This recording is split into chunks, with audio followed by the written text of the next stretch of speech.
maalinkii meherkeeda ayaa isku bedelay murugo iyo walbahaar kadib markii ninkeedii uu noqday waxaan nin lagu tilmaami karaynin. aabbaheed ayaana suuxay oo dhiigkarkiiyo macaankuba ay ku dhaceen. waa sheekada maanta aynu barnaamijkeena maanta aynu ku daaqaadayno. ha yeeshee daawada koob shaaha u soo shubo muuqaalkana laygaree. haddaad channelkan ku cusub tahayna subscribe saar. kusoo dhawaada barnaamijka.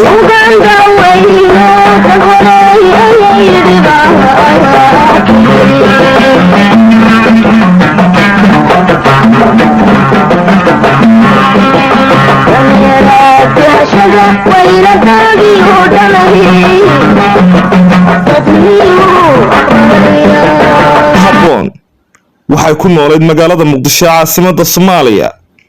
waxaan ahaabay tiri gabadh 21 jir qurux ilaahay u dhaliyay kuna jirtay waqtigeedii.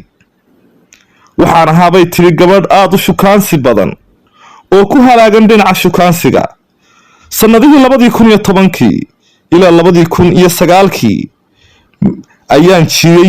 ayaana jirin bay tiri telefoonno gacanta oo gabdhuhu inta badan ay qaataan, balse gabdhaha ayay isticmaali jireen telefoonada line-ka ee guryaha yaala. waxaan ahaabay tiri gabadh nambarada wacda oo ku nasiibsada xaraabe iyo shukaansi u wacda. hadh iyo habeen telefoonna ayaan wici jiray oo line-ka oo ahayd ku nasiibsadii.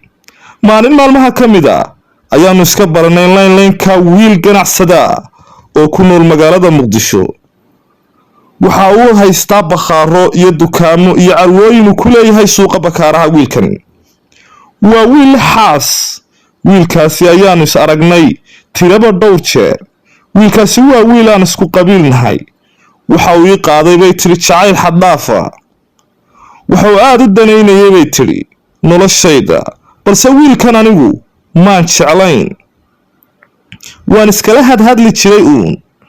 wuxuu ahaa wiil ii roonaa aniga dhinaca gacanta ama dhaqaalaha oo wax isiiya oo wax kastoo aan u baahdo isaga ayaa ii iibin jiray, maadaama uu ahaa nin ganacsade ah oo dhaqaale xad dhaafa haysta. waxa uu ii gaday telefoonka gacanta oo aanu ku wada xidhiidhi jirnay. isbuuc kasta hadyado qaali ah ayuu ii soo gadi jiray. markuu safar u baxo uu tago Dubai, dahab ayuu ii soo gadi jiray bay tiri. wuxuu ahaa wiil aniga aad ii roon. maalin maalmaha ka mid a ayaan go'aansaday buu yidhi inaan suuqa Xamarweyne u doonto shopping. kadib waxaan wacay bay tiri gabadh saaxiibadaya.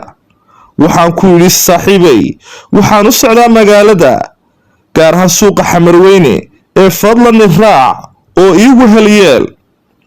haye ayay dhahday. bas ayaanu raacnay. kadib suuqii Xamarweyne agtiisa ayuu nagu dhajiyay. kadib waanu ka degnay baskii, waanuna lugaynay. jidka ayaanu qaadnay. annagoo in yar soconna ayay saaxiibaday nagu leexisay meelaha doorshaha leefleefowga iyo waxyaabaha ay ku tilmaamtay iyadu. leefleefow weliga ma maqal. leefleefow iyo doorshe iyo saambuusaha meelaha wadooyinka ee lagu gado ayay saaxiibaday nagu leexisay bay tiri. waxaanu sidanaa bay tiri xijaabo isku sii daysa, indhashareerna waa uu noo xiran yahay. meeshii ayaanu fadhiisanay bay tiri si aanu cunno doorshaha iyo leefleefowga iyo saambuusaha. indhashareerkii ayaanu iska qaadnay. daqiiqado kadib gaari noohaa oo madow oo muraayado madow leh oo qofka saaran aan la arkayn ayaana soo ag istaagay. saaxiibaday aad ayay u baqday. waxay tiri saaxiibaday meesha inaga wad, xaaladdu ma fiicna oo ninkan lacagtiisa sii. waxaan dhahay saaxiibay caadi iska dhig, armay wax iibsan rabaan. nasiib wanaag laba wiil oo shidan ayaa ka soo degay oo dharka iyo labiska ay wataan iyo siday dhexda ugu xidhan yihiin uu madaxaagu diidayo. meheradii ayay saambuuse doorshe leefleefow ay ka gateen. hadal ayay nagu bilaabeen oo nagu tuurtuureen. nimankan cunto uma socdaane annagayba noo socdaan oo nagu soo leexdeen bay tiri habboon. hadalla ayay nagu soo tuurtuureen. aniga ayaa u jawaabay. waxaan dhahay ragga uma wacna leefleefowga, gabdhaha kaliya ayaa cune. maxaa idinka khaldan? kaftan ayaana dhex maray xoogaa ayay tiri habboon. saaxiibadda way aamusan tahay. wiilashii mid ka mid a ayaa dhahay, gabdho walaalahaya ayaa jecel oo aan u sii qaadi rabnaa. kadib markaan damacnay inaan baxno ayayna dhaheen xaggee u socotiin. aniga ayaa la hadlay, waxaan ku yidhi xamarweyne ayaanu u soconnaa. oo waxaan la soo booday xamarweyne ayaanu u soconnaa. saaxiibta indhaha ayay igu gubtay bay tidhi, iyadoo ka xun inaan u sheego meeshaanaan u soconno. wiilkii gaadhiga waday ayaa dhahay, annaba waanu u soconnaa ee ina mariya aan idinsii qaadne. haye ayaan dhahay, saaxiibtay way i gujinaysaa. naadiid ma waalan tahay, raggan yaad u garanaysaa ayay ileedahay aniga, oo si hoose ayay dhegta igu sheegaysaa. ani gabadh dhallinyaraa oo fudud ayaan u muuqdaa oo aan ahay bay tidhi. gaadhigii ayaanu fuulnay, iyadoo wiilkii kale ayaa mashquuliyey. anna kii gaadhiga waday sheeko ayaan bilownay iyo isbarasho labadayada. aniga waxaan ka helay wiilka gaadhiga wada. waxa uu ahaa wiil qurux badan oo kaalay aalaga bay tidhi, waa siday hadalka u dhigtee, oo isteelka uu yahay aad yaabayso. waxa uu ii sheegay bay tidhi inuu yahay wiil ka yimid qurbaha oo arrimo business inuu sameeyo u yimid dalka, gaar ahaan magaalada muqdisho. wiilkii ayaanu isbaranay bay tidhi, taleefoonada ayaanu kala qaadanay. xaafaddii xamarweynena wauna geeyeen, waanu kala tagnay. wiilkii waxa uu soo wacay habeenkii abbaara 11 ilaa 12:40 habeenimo, xilli aan ku qiyaasay bay tidhi, isagoo iga soo wacay laynkii guriga. ilaa moobil ma haystee. gabadha ila socota ee saaxiibadaya iyadana wiilkii kale ayay telefoonka siisay. waanu wada hadalnay barasho dheer kadib. wiilkii aad ayaan uga helay bay tidhi. habeenkii oo dhan muuqiisa ayaa igu wareegayay. aniga waxaa aad ii jecel wiilkii ganacsada ahaa ee xaaska lahaa, balse ani ma jeceli. wiilkaasi lacagta uun ayaan ku dhurtaa oo lacagtooda ayaan ka qaada. waa iska daanyeer, isaga jacayl dhaba ayuu ii qabaa. heer buu gaaray bay tidhi jacaylku ii qabo wiilkaasi inuu dhaho xitaa xaaskayga waan kuu furayaa adiga dartaa. waxaan ku yidhi aan kuu sheego inaanan rabin nin xaaslaa. waan u sheegay wiilkaas inaanan jeclayn ragga xaaslayaasha oo aan ahay gabadh. waxaan dhowr jeer u sheegay inuu yahay nacas doqona oo xoolaa. waayo baan ku yidhi kuma rabo markaad leedahay waxaan kuu furayaa adiga dartaa xaaskayga, anina soo berri mid kale ii furi maysid ayaan ku yidhi. aad ayuu ii doonayay bay tidhi, jacayl dhab ayuu ii qabay. si kastaan u caayo isaga agtiisa waxba kamay ahayn caydaydu. aniga waan iskala hadhadlaaun, arrimaha dhaqaalaha uun ayaan ula socdaa oo ula hadlayaa mooyaane dan iyo raatoonna kamaan lahayn ayay tidhi habboon. ninkaan sidaas u caayaya aad ayuu u jecel yahay. anigu waxaan aad uga helay aan la dhacsanahay wiilkaan isku baranay xamarweyne gaadhiga. kaas ayuu dookhaygu noqday, kaas ayaan waqti siiyaa. waxa uu ahaa wiil aad u qurux leh. wiilkii ayaanu muddo wada soconnay.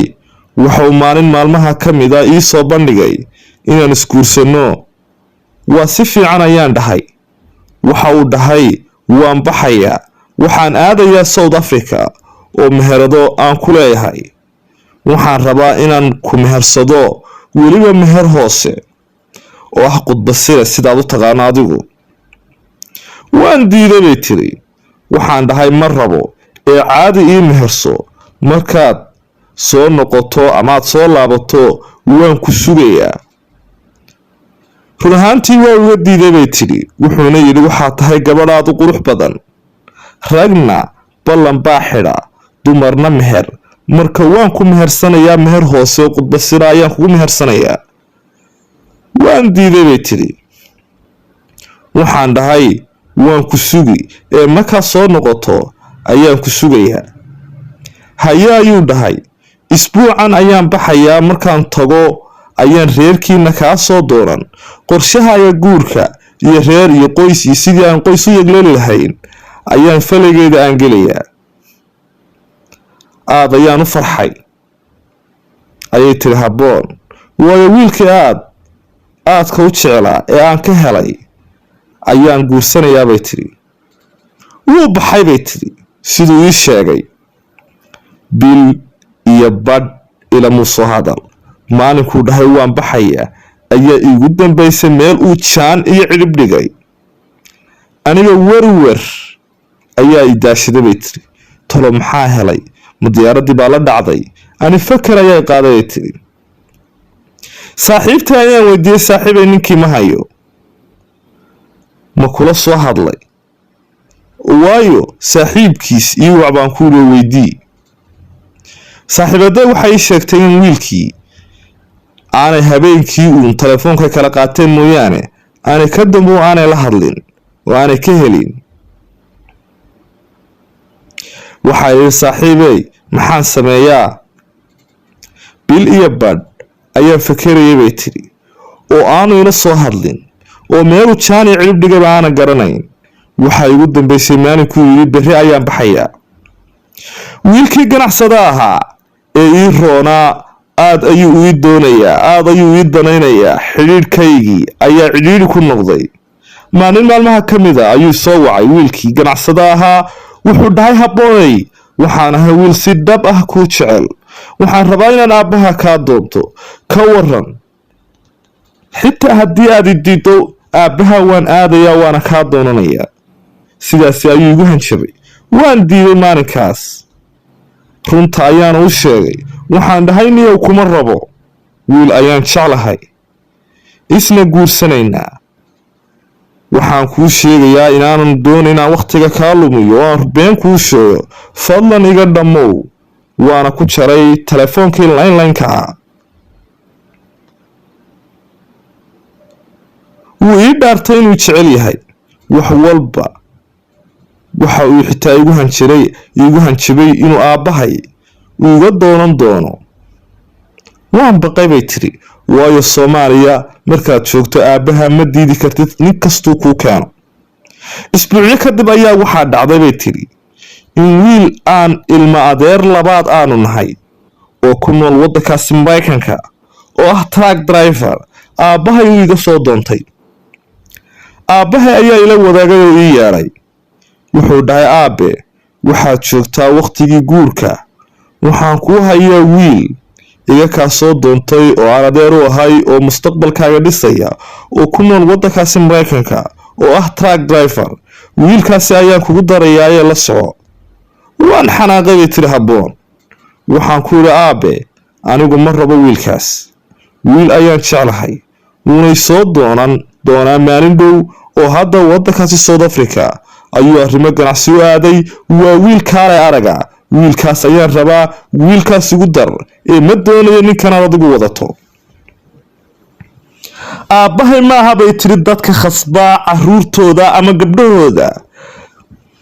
waxa uu yidhi, waa si fiican ee waxaad jeceshahay ayaan kula jeclahay. ha ii yimaado, waan kugu darayaa, waana kuu meherinayaa. aad ayaan u farxay bay tiri. haye ayaan dhahay. wiilkii ilama soo hadal. bil iyo badh ilaa 2 bilood ku dhowaad. werwer ayaan yaabanahay bay tiri. bil iyo badh kadib ayuu soo wacay. waan la hadlay. anigii canaan ayaan indhaha kaga dhacay. war maxaa ku helay? xaggaad ka dhacday? maxaad ila soo hadli weyday? wuxuu dhahay, saaxiibey Habbooney, arrin ayaa igu dhacay oo aanad ogeyn oo aan rabo inaan kula wadaago. horta sorry, waan ka xumahay. waxaana kaa raali gelinayaa inaanan ku soo wicin muddadaasi. waxaa igu dhacay buu yidhi, niman ganacsato ah oo Soomaali ah iyo South African isku jira ayaanu isqabanay oo islaynay. kadib muddo bil iyo badh ah xabsi ayaan ku jiray. oo iga raalli ahow. sidaas ayaan kula soo hadli kari waaye oo waxaan ahaa nin xabsi ku jira. haddana waan imanayaa oo reerkiina ayaan kaa soo doonan 2 maalin kadibna waxaan joogaa xamar. waan farxay bay tiri anigoo qaatay raaligelintii soorina ku iriga raaleehow. haya ayaan dhahay maalinkaas waxay ahayd maalin farxad ah. wuu yimi Muqdisho suu ii sheegay, laakiin gadaal ayaa rogan iyo silic u dhici doona. suuqa Bakaaraha ayuu igu ballamiyay. suuqa Bakaaraha ayaan ugu tagay oo aan ku kulannay. waxaan ku yimiyow dhegayso, bil iyo barkii aad maqnayd ee xidhnayd waa laysoo weeraray. wiil aanu ilmaadeernahay oo ku nool waddankaasi Maraykanka oo truck driver ah ayaa aabbahay iga soo doontay. anna waan diiday, aabbahayna waan kuu sheegay arrinkayga ee soo dhaqsaniyow aan ismahaysanno oo qoys iyo reer aan yagleelno oo reerkaya iga soo doono. haye ayuu dhahay. jabba waa ka dambeeyee maalin kadib ayuu dhahay saaxiibay safar degdeg ah ayaa soo galay. waan baxayaa, waxaan u socdaa waddanka Isutaga Imaaraadka Carabta magaalada Dubai ayaan safar ka doonan iyo arrimo ganacsi ayaan u aadayaa. maadaama lagu soo doontay waxaan doonayaa inaan ku sii mehersado wala mahar hoose.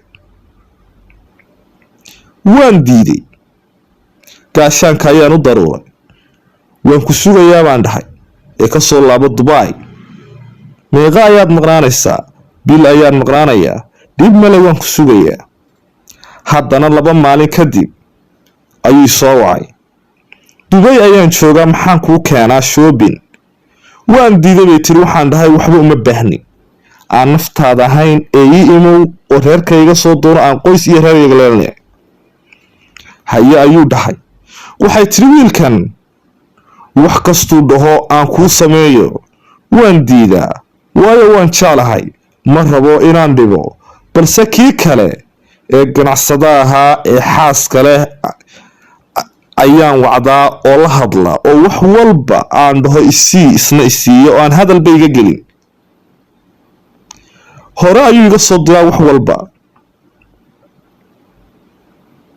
jabba waa ka dambeeyee maalin maalmaha ka mid ah ayaan dhahay niyow aabbahay wuu ikaa weydiiyey ee goormaad iman oo isoo doonan? bishan gudaheeda ayaan ku soo doonanayaa ayuu dhahay.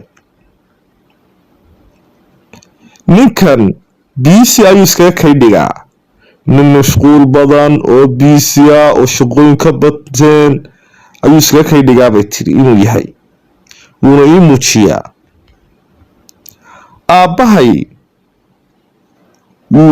aabbahay bay tiri wuu i weydiiyaa oo ninkan kuma soo socdee ninkiini ayuu dhahaa mar walba. anna waxaan dhahaa aabe ninka wuu soo socdaa, biisigiisaa badan. aabe waa nin ganacsadaa, waa nin howlihiisu badan yihiin, wuu imanayaa. waan qanciyaabay tiri odayga. maalin maalmaha ka mida ayuu dhahay jimcaha ayaan reerka kaa soo doonan ee aabbaha faamligaaga ha u sheeg. haye ayaan dhahay. maalinkaas farxad malayn kari maysid bay tiri. jabba waa ka dambeeya aabbahay waa ka diyaar garoobay. faamliga qabiilkiisa odayaal ka socda waa ka soo wacday oo keenay.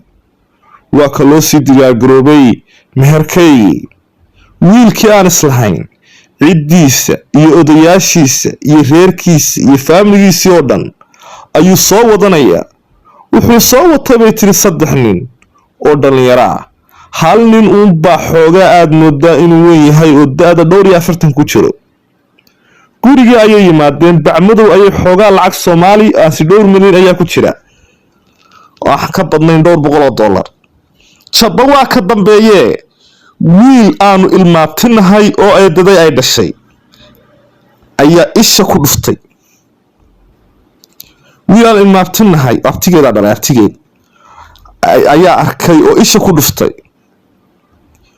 wiilkii markuu arkay ayuu naxay, wuu xanaaqay wiilkan aan ilmaabtiga nahay. odaygii aabbahay ayuu gacanta intuu jiitay qol la galay.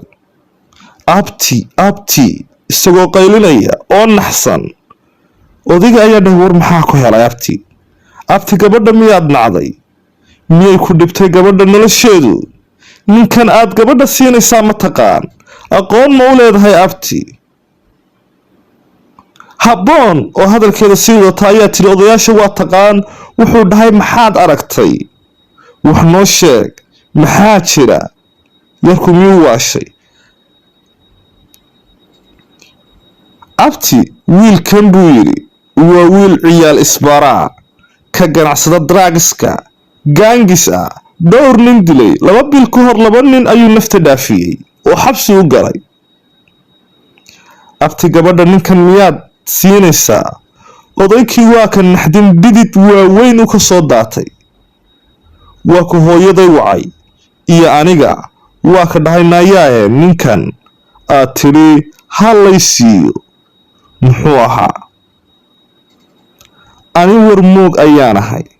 beentii uu sheegi jiray ee igu dhuri jiray ee ahayd ganacsade ayaan ahay baan ku akhriyay odaygii. odaygii waa xanaaqay. talo ayaa reerkii ku caddaatay. ninkan iyo ragga la socda ee noo fadhiya sidii loo diri lahaa ayaa falaygeeda galay.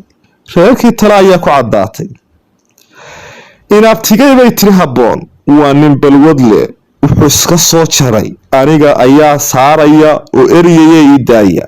aabbaha ayaa diday oo dhahay, waa marti ee jooji waxaad wado, xal kale keena aan guriga kaga dirno. waan eriyaya waan saaraya, af maahee. marti weeye, waa ceeb, dhaqan Soomaali maaha. sharaabo iyo cunto ayaa loo keenay. goortay dhargeen ayaa aabbahay u tegay. wuxuu dhahay, soo dhowaada. gabadh waa layska soo doonan jiray, waa dhaqankeenna.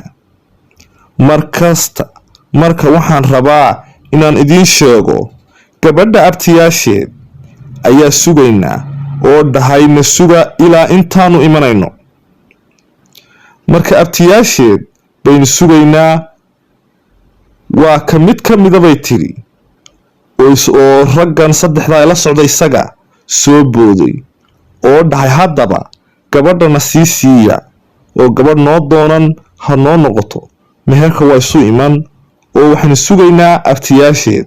suuriyadana xitaa waa wadnaa naga sii qaata. aabbahay waa u diiday bay tiri, oo abtiyaasheed gabadha la-aantood waxba ma dhacayaan ee aan sugno, sidii ayaanu ku dirnay bay tiri.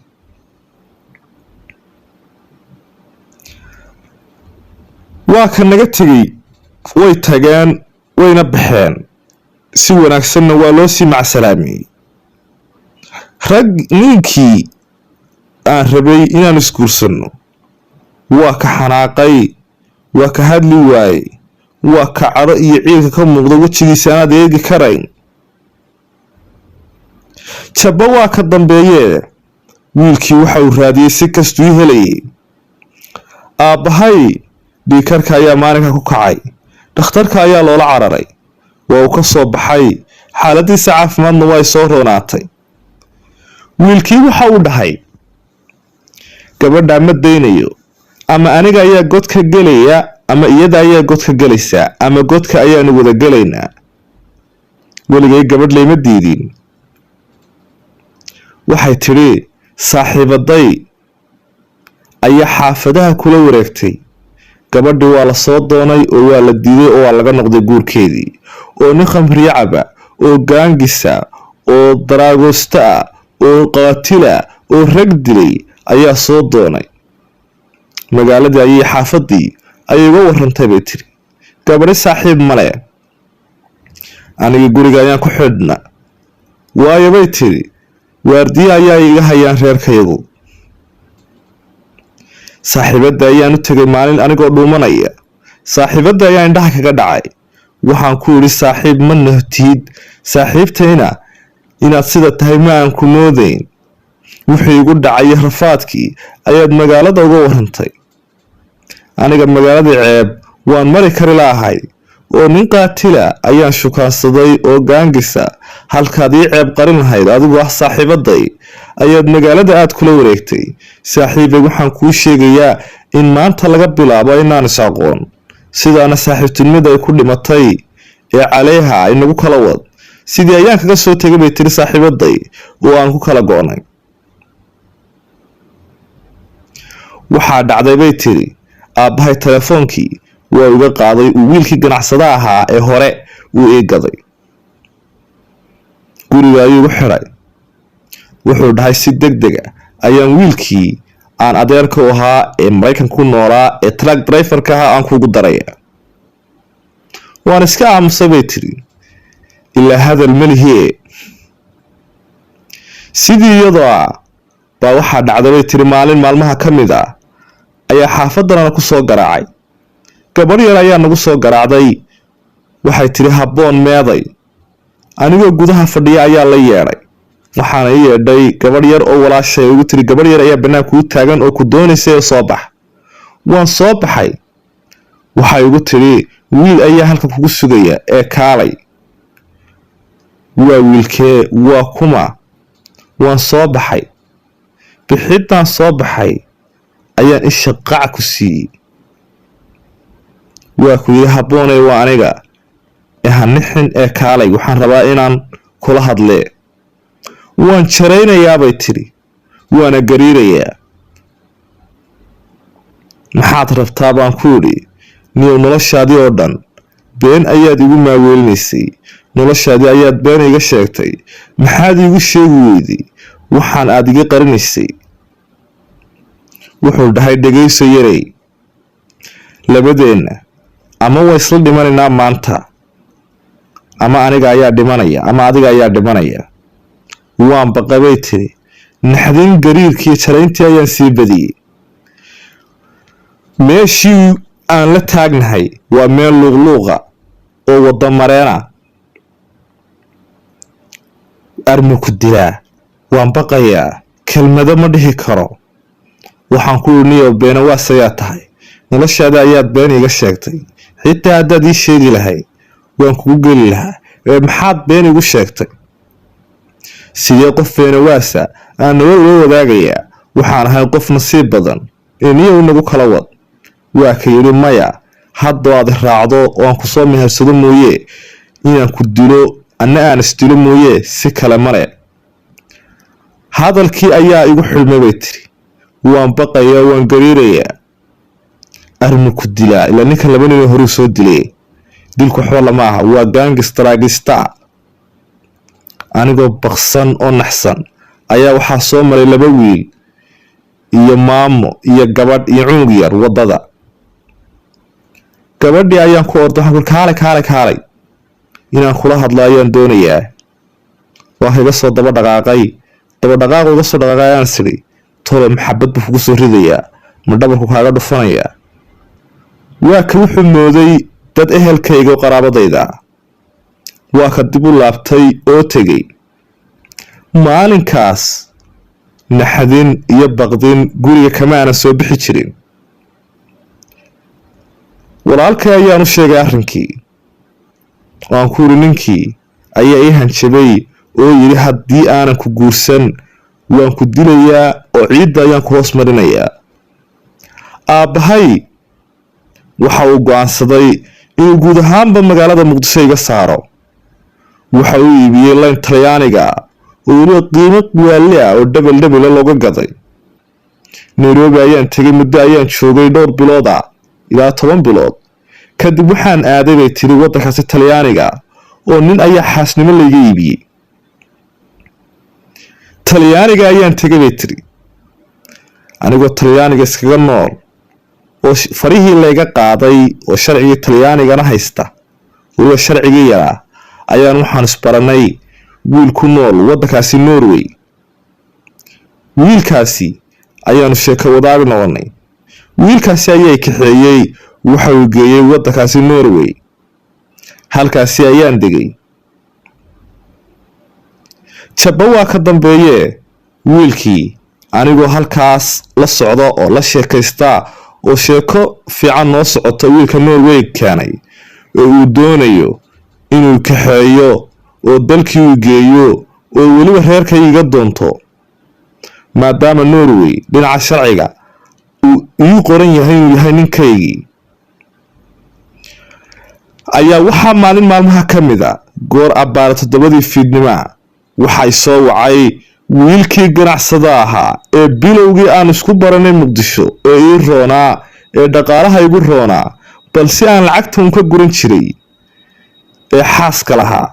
wiilkii waxa uu joogaa bay tiri Yurub, oo Yurub ayuu soo galay isaga iyo xaaskiisii iyo caruurtiisiiba. waxaanu iska helnay bay tiri Facebook anigoo ku jira ayaan message soo dhacay. waa wiilkii waan wada hadalnay, waa sheekaysanay, mahebel baa sheeko dheer iyo xasuuso iyo waayihii xamar ee Muqdisho ayaan ka sheekaysanay.